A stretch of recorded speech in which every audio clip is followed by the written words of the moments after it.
This is the future. 4 awards, no much gyan actually. So, can I have the presentation? So, we have already seen Dr. Dugal is here, then Dr. Patnaik. We have already heard a lot of things about the data protection, overall cybercrime prevention, and all those things.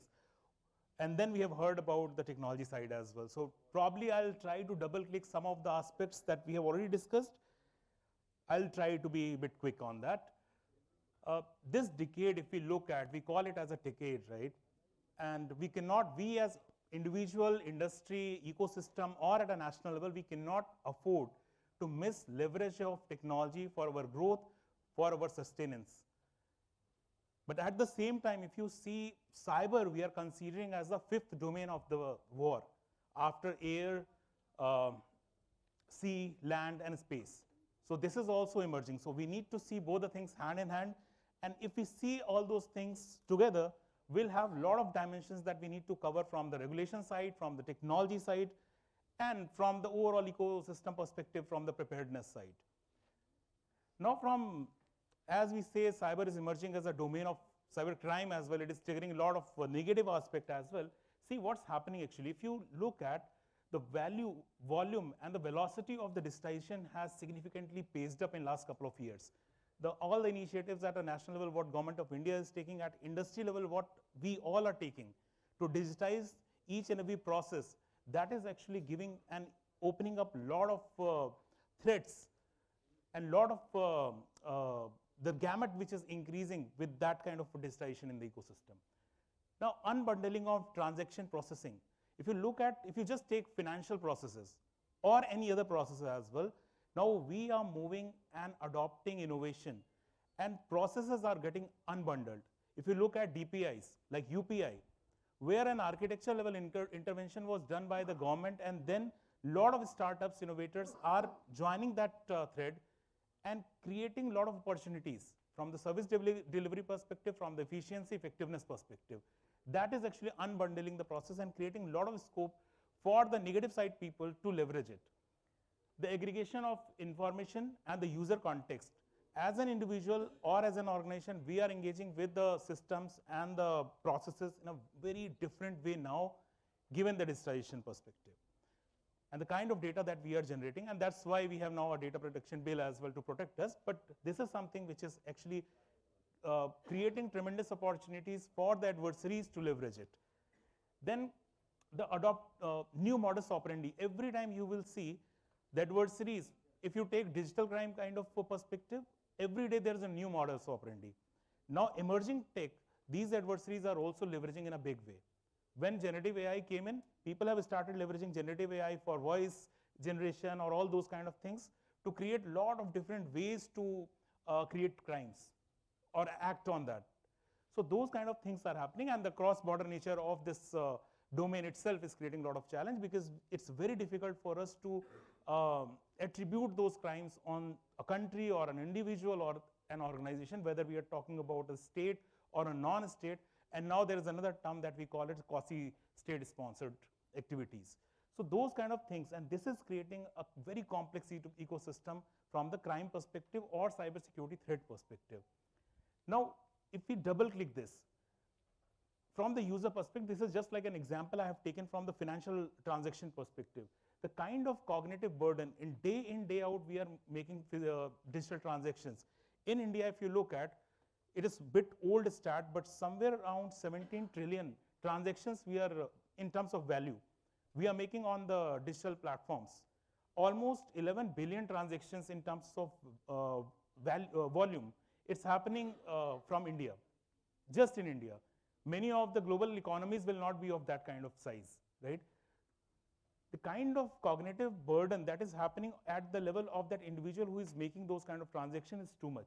And so far, the OTP and PIN kind of things where you have to authenticate, that's creating those liability on the individual. I'll connect it with a couple of things that I'm going to talk about in my subsequent slide as well. Now, given the volume of the transactions and the complexity of interactions that we are having with the systems, this becomes a very tremendous burden on the users. If you look at, These are the things which creates more complex ecosystem. Now adversaries are leveraging dark web, deep web kind of thing, new instruments like crypto, NFTs are evolving, which is very difficult to track. Now we have so many connectivity, devices and platforms are emerging. We have our significant digital footprint on the ecosystem. Any small loophole, or typically we call it a 0 day, which gives a major opportunity for the adversaries to leverage it. Varied level of awareness, which is also an important thing actually. In the digital ecosystem of India, typically in government sense we call it digital nagariks, right? The level of awareness that each one of us have is very different, based on our literacy, based on our educational background, financial background, and so on and so forth, that varies significantly. And those things gives different kind of opportunity for the adversaries to leverage it. And these kind of things, this is just like indicative list, whether it's a ransomware, which is every day we hear some or other incident, whether malware.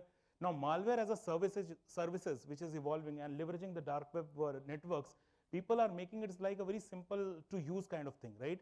All those things are happening, which people are leveraging and creating very different kind of attacks, DDoS kind of attacks, identity theft, and so on and so forth. These are just like indicative things which are happening and creating more challenges for the ecosystem to respond back. Now what is that, the challenges? Now if you remember, Dr. Patnaik was also talking about the infrastructure and the capacity at the law enforcement and judiciary level, right? First is registration of the crime. If something goes wrong, where to register, how to register, and what to register, even that level of understanding is sometimes missing in the ecosystem. For that, we have certain infrastructure or institutions getting created, but even if we register, do we have the lab infrastructure for the law enforcement? We have SFLs and CFSLs to investigate, but even cybercrime labs, but do we have the relevant infrastructure that, if you see with the complexity, the adversaries are leveraging? Now skills and expertise that law enforcement agencies and the officials should have. The procedural, I would say, inconsistency or not having the procedural guidelines or timely access to the information. Because initially we typically say the golden hours, initial couple of hours are golden hours.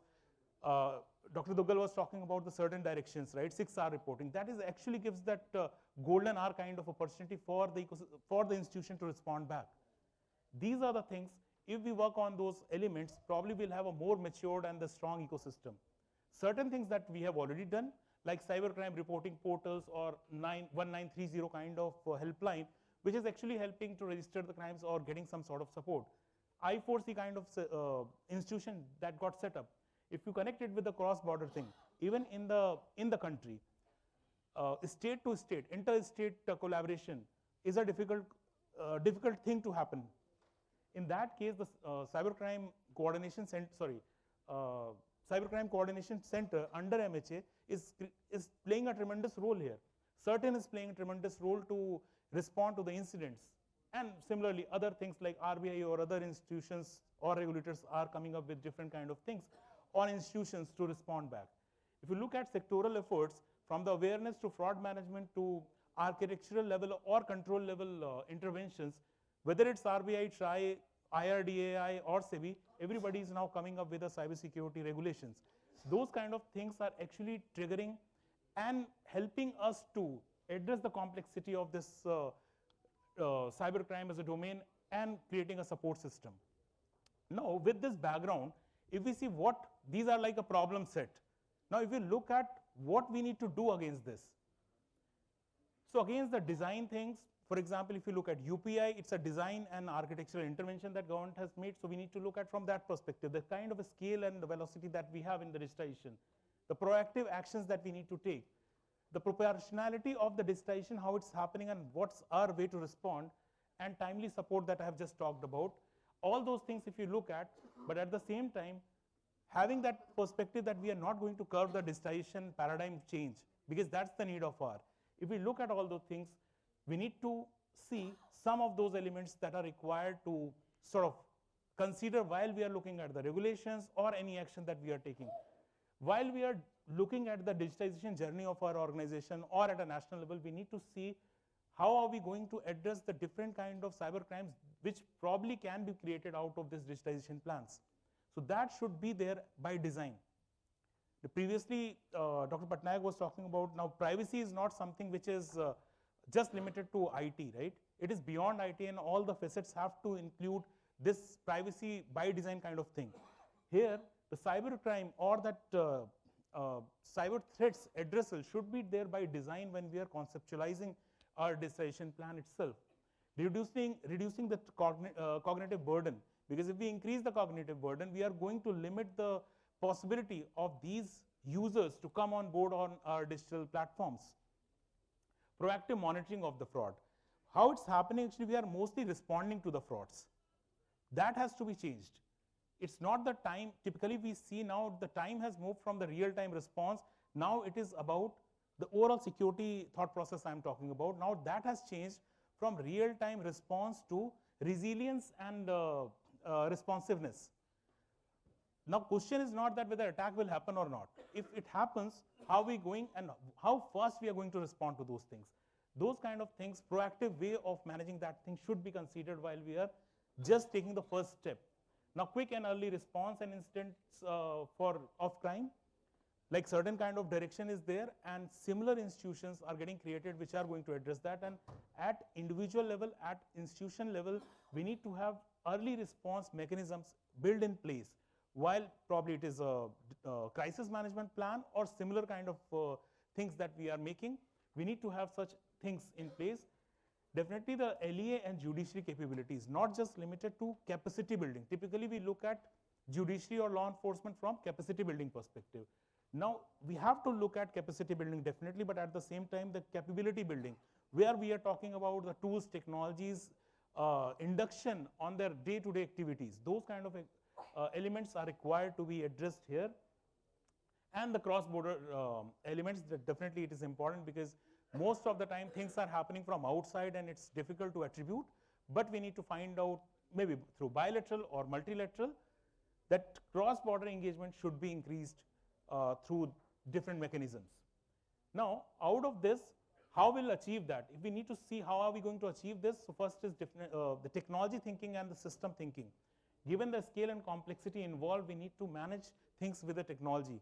Everything cannot be managed through rules, regulations, and the laws. We have to look at technology, and that's why you will see so many startups. Here outside this room, you have so many cybersecurity companies lying up, right? This is what happening because of this gamut change. So many innovations are happening. Now user centrality, where every time when we are defining or designing something, we need to have our user at the center. Now the data-centric approach which is evolving, and if we put the user in the center, that user is creating data. User could be an organization as well, but that user or that individual is creating that set of data, a humongous amount of data. If you put all those things, everything will revolve around the typically we call it data central or data centric approach, because at the end of the day, what's going to happen is going to happen with the data. So that is something that we have to see. One thing which generally we don't talk about when we talk about privacy or cybersecurity or cybercrime as such is the innovation and the entrepreneurship. A lot of things can be done leveraging the innovative technologies which are available or which can be available in future. So one thing that we have to see, which we generally don't talk about, is enabling the conducive ecosystem for the fraud management kind of companies or fraud prevention kind of technology companies or the innovation. This is something that we have to look at, and the kind of investment or the I would say the co-creation kind of activities that we need to do, probably we need to look at that side as well, which is generally missing element. The effort and resource matching to the challenges. How it's happening now, I was talking about malware as a service kind of activities which are happening. The kind of effort or the resources that adversaries are getting, we need to match at different levels. If we say our law enforcement won't have that kind of resources what adversaries can have to perform those crimes, they will not be able to respond. So both the sides we have to manage. And for that, this time actually if you look at this interim budget that we have seen, a significant push happened on the cybersecurity budget, which is definitely a prominent thing. then definitely the collaboration and the victim support kind of things, because victim support is missing element again, and probably with the Digital India Act kind of things which are going to come up, we'll have a more victim support systems. With this, I'll move to the last element, which I want to touch here, and I'll be quick, I know time is up, but as I said, cyber is not something, and these cyber crimes are not just limited to Indian jurisdiction. It is a global phenomena. Even if it is happening here in this room, probably it is being planted by somewhere, sitting outside this country, right? So we need to see what all kind of things we are doing at the national level. So whether it's the legislations and the regulations what we are working on, or investments in the cyber defense or international cooperation and the cybercrime procedures and process we are building, these things are happening inside the country. But at the same time, we have to put effort, and India is actually, as you know, India is now becoming the voice of global south, right? And from the cyber perspective, we are actually emerging as a global hub. I would say we have emerged to a level as a global hub in that domain. Harmonized cybercrime laws, regulations at international level, threat intelligence sharing. CERT India has collaboration with so many different CERT across the globe. Those kind of things we have to do. Public-private partnership, just not limited to India, but outside as well. And the fast-track method of responding to different incidents. That is only, it's not just MLATs, the mutual agreement treaty, it's beyond that actually. We have to look at how we're going to look at the bilateral and multilaterals to address this kind of thing. On the ethical and the legitimate usage of technology, which is again a major element. If you remember, whether it's G20, whether it's Shanghai Cooperation or BRICS kind of things, or even UN, India is prominently talking about cybersecurity. And in India, I don't know if you all are aware, first time in G20, India has taken lead to promote cybersecurity as a major domain of discussion. So far, in my understanding, there was no other country except 2019, if I remember it correctly, it was German presidency, which was talking about digital security as a major, as a domain, not much in cybersecurity. And India this time, under our presidency, MHA has conducted a huge show about cybercrime, where we were talking about emerging technologies and leverage of emerging technologies and future crimes, how to address and collaborate on that. And similarly, Ministry of IT has done a lot of things to talk about cybercrime preventions, including the prevention at MSME level, because these are major elements in the overall global supply chain. So these kind of things are happening. A lot of other things are required to be done in this domain. It's not just limited. Even at the UN level, we are sort of deliberating how to, under this cybercrime treaty actually, we are deliberating how to share the information and receive the information. Such things are happening. Given the time, I'll stop here. The idea is we need to look at all the multiple dimensions which are there to pick, just not looking at the regulations, just not looking at the laws, just not looking at one element. We have to look at technology, laws, individual capacity building, capability building, and the awareness. If we look at all the things together, then it is definitely a time where we'll be able to address the cybercrime in the same way as we are supposed to, and the way adversaries are planning to do it. With this, I'll stop here. Thank you.